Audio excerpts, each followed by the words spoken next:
We leave Heraclitus with the warning.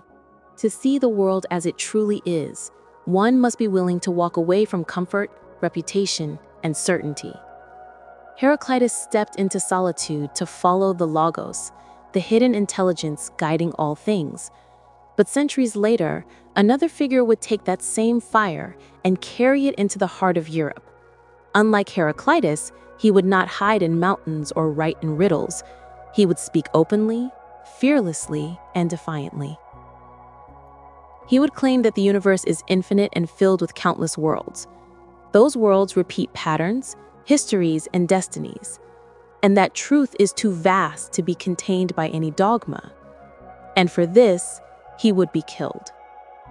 Now we move from the solitude of the ancient prophet to the martyrdom of a man who challenged the entire world. This is Giordano Bruno, the martyr of infinite worlds. Giordano Bruno stands alone in history, a philosopher, mystic, and visionary who saw the universe far earlier than science could prove it. He lived in the late 1500s, during a time when questioning official doctrine could mean death. And yet he refused to stay silent. Bruno believed three radical ideas. 1. The universe is infinite and filled with countless worlds. 2. Those worlds repeat patterns, histories, and destinies. And 3. The divine is not confined to one faith, one book, or one planet, but expresses itself everywhere. In his mind, existence was a living, breathing, endless cosmos, and Earth was not special, not unique, just one expression of an eternal cycle. This was more than astronomy. It was more than philosophy. It was a spiritual revolution. Bruno saw the universe as a vast repeating pattern where life, consciousness, and revelation unfold again and again across space and time. In this cosmic vision, humanity is not at the center. Truth is not anchored to any single moment. And God is not a distant figure, but the infinite itself. For this, he was charged with heresy. For this, he was tortured. For this, he was burned alive in Rome, refusing to retract a single word. But what did he really see? And why does he belong in the lineage of time loop prophets, thinkers who sensed repetition, hidden order, and revelation long before modern ideas emerged? We now enter his mind, we explore his visions, and we connect his ideas to the same pattern found in Pythagoras, Heraclitus, PKD, McKenna, Swedenborg, and Revelation itself. Giordano Bruno was born on January 1548 in Nola, a small town near Naples in southern Italy. From the beginning, he lived between two worlds, a rural village filled with superstition, folk mysticism, and local magic, and the bustling intellectual energy of Renaissance Italy, a time when old knowledge was being rediscovered and new ideas were exploding into the world. Bruno entered a Dominican monastery at a young age. On paper, he was supposed to become a quiet monk. In reality, the monastery gave him something dangerous: books. Not ordinary books, but forbidden texts, mystical writings, ancient Greek philosophy, Hermetic magic, and the works of thinkers like Plato, Lucretius, and the early astronomers. These texts opened his imagination far beyond the walls of the monastery. By his early 20s, the church already considered him suspicious. He removed icons from his cell. He questioned dogma. He read everything he was not allowed to read. By 1576, he fled the monastery, becoming a wandering scholar.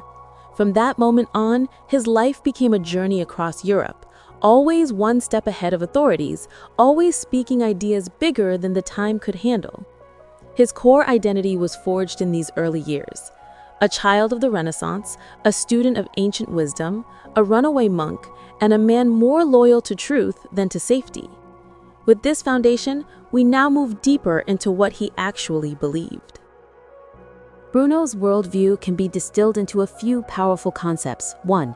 The universe is infinite. There is no boundary, no edge, no center. The stars are suns, and around them orbit worlds, countless worlds. 2.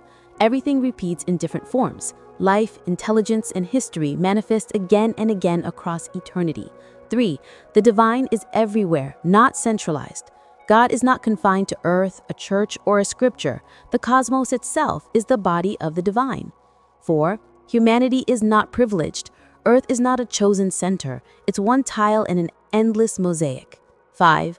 Truth is a fire that burns illusions, and he chose to walk into that fire willingly. Bruno wasn't doing science, not yet. He was doing something both ancient and futuristic. He was reviving the Hermetic tradition, the idea that the universe is alive, intelligent, cyclical, and structured by patterns, symbols, and repeating forms. He doesn't just predict modern cosmology. He revives the same theme as Pythagoras, Heraclitus, PKD, McKenna, and Revelation. Reality is a repeating, self-organizing mystery shaped by a hidden intelligence. Bruno believed something no one in Europe had dared to say aloud. The universe is endless, alive, and filled with repeating worlds. Not just planets, not just alien life, but mirrored histories, other Earths, other cultures, other versions of the same cosmic story unfolding everywhere. To understand the shock of this, imagine saying in the 1500s, "You are not special. Your world is not unique. Your religion is not the only truth. Your creation story is one of many. The cosmos is infinitely repeating, infinitely creative, infinitely alive." This was not astronomy. This was theological dynamite.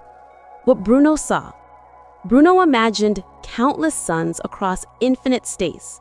Around them, countless Earths. On those Earths, countless civilizations, each discovering truth in their own way, each living, dying, and awakening as part of a cosmic cycle. To Bruno, the universe was not a machine. It was a mind, and consciousness was its language. His vision was spiritual, but also mathematical, an endless, self-similar pattern, a fractal of realities. This is where the connection to loops, PKD, and modern physics becomes impossible to ignore. Bruno essentially described infinite parallel worlds, repeating histories, no central authority of truth, a universe that is growing, living, and aware, cycles within cycles, and intelligence guiding the unfolding of events. These ideas had no vocabulary in the 1500s. He spoke them centuries before the science existed to justify them. Bruno wasn't creating ideas from scratch. He was resurrecting a lineage that the church tried to bury. Hermeticism, the teachings attributed to Hermes Trismegistus. Hermeticism taught, as above, so below. The universe reflects itself in endless patterns. The cosmos is divine and alive. Time is cyclic, not linear. Revelation is a recurring event, not a one-time miracle. Bruno read these texts in secret. To him, they were not myths. They were the lost blueprint of reality. And in this blueprint, he saw the same core truth. The universe repeats itself through patterns, symbols, and cycles. This is why Bruno belongs in the prophetic lineage with Pythagoras, Heraclitus, Swedenborg, PKD, Nietzsche, McKenna. They all touched the same pattern, but Bruno took it further. He declared the pattern infinite. Why the church executed him. Contrary to popular myth, Bruno wasn't killed just for saying the universe is infinite. That was part of it, but the real danger was what the infinity implied. If the cosmos is infinite, Earth is not privileged, humanity is not central, Christianity is not universally unique, God is bigger than doctrine, revelation is not a singular event. Bruno's universe destroyed the entire structure of religious authority. He wasn't only a scientist, he was a metaphysical revolutionary. For 8 years, the Inquisition interrogated, threatened, tortured, and exhausted him. He could have saved his life by recanting, but he didn't. His final words at the stake were, "You may be more afraid to pronounce my sentence than I am to receive it." A man burned alive for saying the universe is infinite, and that truth exists beyond human control. Bruno is more than a historical figure.